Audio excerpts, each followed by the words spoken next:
নমস্কার, সেতার ডায়েরির আরও একটা পাতায় আপনাদের সবাইকে স্বাগত।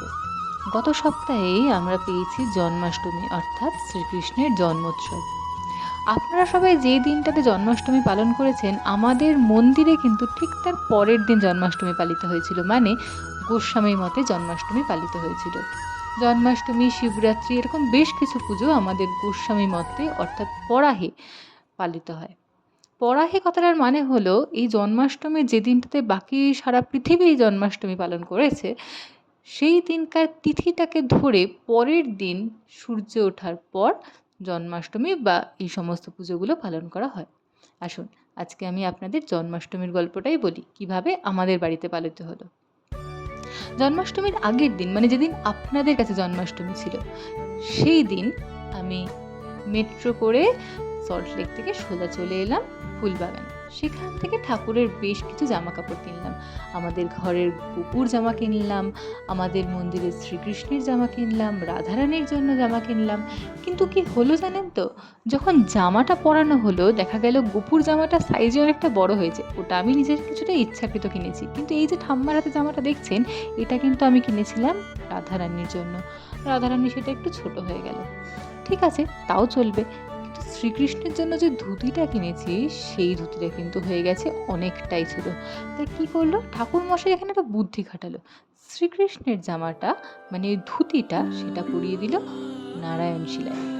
আর রাধারানীর যে জামাটা অর্থাৎ এই ঘাগরাটা, সেটা কিন্তু পরিয়ে দিয়েছিল শ্রীকৃষ্ণকে। দেখতে একটু অদ্ভুত লাগছিল, কিন্তু ভালোই লাগছিল। আরেকটা খুব সুন্দর ছোট্ট মতো মুকুট কিনেছি। এই মুকুটটা ওখানে দেখলাম বেশ বিভিন্ন রকম পালক দিয়ে সাজিয়ে সুন্দর করে বিক্রি হচ্ছে। খুব বেশি দাম না, এক একটা মুকুটের দাম 25 টাকা, যদিও খুবই ছোট। কিন্তু সেই মুকুটটা আমি কিন্তু ঠাকুরকে পরিয়ে খুব খুশি হয়েছি। ওটাও একটা গন্ডগোল হয়েছিল। ভেবেছিলাম যে মুকুটটা পরবে শ্রীকৃষ্ণ, বলেও দিয়েছিলাম ঠাকুরমশাইকে সেরকম। কিন্তু সে যখন মুকুটটা ঠাকুরকে পরাতে গিয়ে দেখলো যে জামাটাই হয়ে গেছে ছোট, তখন সে কী করেছে, যাকে ধুতি পরিয়েছে অর্থাৎ নারায়ণ শিলা, তাকেই পরিয়ে দিয়েছে মুকুট। তার যুক্তিটা আমায় কি দিল, বলল নারায়ণকে আমি ধুতি পরিয়েছি, নারায়ণকে আমি মুকুট পরিয়েছি। জন্মাষ্টমীর দিনে আমাদের একটা বিশেষ রীতি হয় যে সিংহাসনে ঠাকুর ঝুলবে, সেখানে কিন্তু শ্রীকৃষ্ণ ঝোলেন না, সেখানে নারায়ণ শিলা ঝোলে। তাই নারায়ণ শিলাই তো ঝুলছে, সেই পরবে ধুতি, সেই পরবে মুকুট। যাই হোক, আমি আর কিছু বলতে পারি? সে যা বলেছে তাই শিরোধার্য। জন্মাষ্টমীতে এবার গোপালের জন্য আমি কিনেই নিয়েছিলাম এই জামাটা, কমলা রঙের একটা জামার উপর জড়ি আর ছোট ছোট আয়না বসানো। জামাটা বড্ড ভারী ছিল, কিন্তু সেরকম চমকাচ্ছিল। যখন গোপাল জামাটা পরে সিংহাসনে বসেছিল না, পুরো সিংহাসনটা যেন আলোয় আলোকিত হয়ে গেছিল। আচ্ছা, এবার চলুন আপনাদের দেখাই আমি জন্মাষ্টমীর দিন কী কী করলাম। আমি সকাল থেকে উপোস ছিলাম, তাই বাবার জন্য একটু রান্না করে নিচ্ছিলাম। সকাল সকালই আলু কয়েকটা কেটে প্রেসারে সিটি দিয়ে নিয়েছিলাম, একটু হালকা করে আলুর তরকারি রান্না করব বলে। আলুর তরকারির সঙ্গে সেদিনকে ছিল পরোটা। সেদিন দুপুরে রান্নায় ছিল ঢ্যাঁড়স ভাজা, পটল ভাজা, একটু গাঢ় করে সাউথ ইন্ডিয়ান স্টাইলে মুগের ডাল। অবশ্যই এই মুগের ডালটা পেঁয়াজ ছাড়া, যতই সাউথ ইন্ডিয়ান স্টাইলে হোক তবুও। আর তার সঙ্গে ছিল আলু পটলের তরকারি। রান্না শেষ করে বাবাকে খেতে দিয়ে সন্ধেবেলায় পরিষ্কার পরিচ্ছন্ন হয়ে মন্দিরে চলে গেছিলাম পুজোর কাজ গোছাতে। দেখতে দেখতে যত সন্ধে গড়িয়ে যাচ্ছে, তখন ঠাকুরমশাইয়ের আবার চলে আসার সময়ও হয়ে যাচ্ছে। ততক্ষণে আমরাও মোটামুটি তৈরি। ঠাকুরের পুলি, পিঠে, ফল, মিষ্টি, লুচি, সুজি, আরও নানা রকম ভোগ, যেগুলো জন্মাষ্টমীতে শ্রীকৃষ্ণ খান, সেই সমস্ত কিছু আমরা গুছিয়ে অপেক্ষা করছিলাম ঠাকুরমশাইয়ের জন্য। তিনিও এসে যথারীতি প্রথমে তার নিত্য পুজোটা সম্পন্ন করলেন, আর তারপরে শুরু হয়ে গেল আমাদের জন্মাষ্টমীর পুজো। জন্মাষ্টমীর পুজোর শুরুতেই আমাদের গোপাল পরে নিচ্ছে তাদের নতুন জামা, আর শ্রীকৃষ্ণ রাধারানী তারা তো সকালবেলায় তাদের নতুন জামাটা পরে নিয়েছে।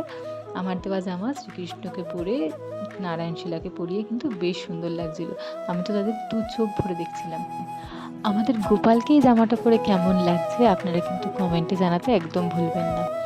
গোপাল কিন্তু সেদিন গোটা সিংহাসনে আলো ছড়িয়ে দিচ্ছিল তার এই জামা দিয়ে।